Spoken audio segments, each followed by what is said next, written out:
Hey, fantasy owners, I'm Michael Pichan. This is Tom Lorenzo. We're at RotoExperts.com.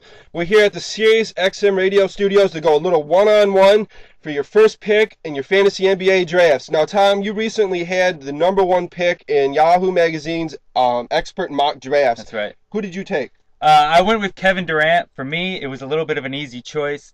Had last year's scoring leader, 30 points a game, 7 rebounds a game last season, has really high efficiency shooting ratings. He can add a steal and a half, 1.5 threes, block per game, and he's only going to be 22 years old heading into next season, so it really was an easy choice for me. Yeah, he's definitely a very good player and arguably the number one pick. But, Tom, I'm going to have to destroy that argument like Weezer wants to destroy that sweater you wore in our centers ranking videos. No, I think LeBron gets a bad rap for what happened in the summer with that whole tour and that. But, honestly, we're looking at a guy who has similar numbers to Kevin Durant but has triple the assists, and that is a number that will not only go up, but it should go up by a lot. We look for him to have over 10 assists, and that's a category that's a lot harder to come by fantasy-wise than it is scoring. So if LeBron's scoring goes down a little bit, that's something that's a little easier to get later in drafts, like somebody like Gallinari, a specialist like that. But the assist numbers is much tougher to get later in the rounds. Yeah, I mean, it's a good valid argument with the assists, but for me, I like Durant's free throw shooting. I mean, he shot 90% from the floor last season. He took 10 plus attempts per game. That's huge. He made over 9 free throws a game. Now you got LeBron James, who's taking about 8, 9 attempts a game, but he's only shooting in the mid 70s. So it's not that he's killing your free throw percentage, but Kevin Durant is absolutely helping. So with that many attempts, and when he's hitting it at that high of a rate, for me, he kind of trumps the assist. So we can kind of go back and forth. Either way, you're winning out. First 2 picks, you're winning out. But for me, I'm going deeper into the free throw percentage as opposed to the assists. Well, I don't think it's as easy as people say. Preseason, you always argue, yeah, well, the first 2 picks, they're almost the same. Well, I don't think Hanley Ramirez fans are saying the same thing when they got the second pick instead of Pujols. Or this year, Chris Johnson, we see is not performing at the level that Adrian Peterson is. So right now on paper, yeah, maybe you can say LeBron and KD are at the same, but I think as the season goes on, we're going to see LeBron put up better rebounding numbers.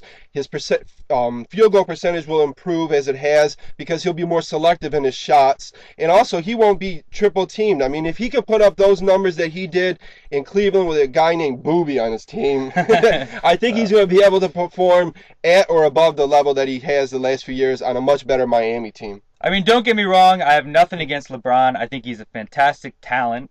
And, definitely a guy who's going to be in that top 2, 3 fantasy performers. But I'm leaning towards Durant. Another kind of argument you might make, and whether it's valid or not, is that on a given night, Durant will never be anything but the top performer on his own team. There's chances that LeBron will go out there and he may defer to Dwayne Wade. Chris Bosh may come up big on a night. Not that LeBron's numbers are going to take a huge hit, but he's going to have guys on his team that are going to take shots, take rebounds, take assists away from him. And again, it's not a huge knock, but I'm looking at Durant as the main guy on the Thunder, whereas LeBron, yes, he is the main guy, but there will be nights when he's going to have to defer to Wade or even Bosh. So, that's kind of where I look at that as well.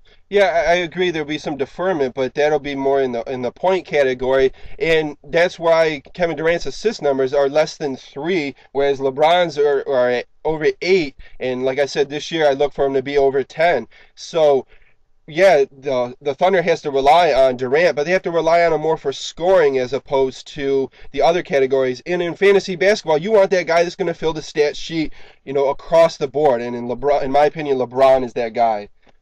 Yeah, as I said earlier, you can't go wrong with either LeBron, Durant. They're really up there, the 1-2. You got Chris Paul in the mix, but really, as far as I'm concerned, you can't go wrong with either player. So, if you fall to the second pick, congratulations, you got a superstar. Yeah, one other argument, though, that people are saying about taking LeBron second or third is the fact that Miami's going to blow out a lot of people.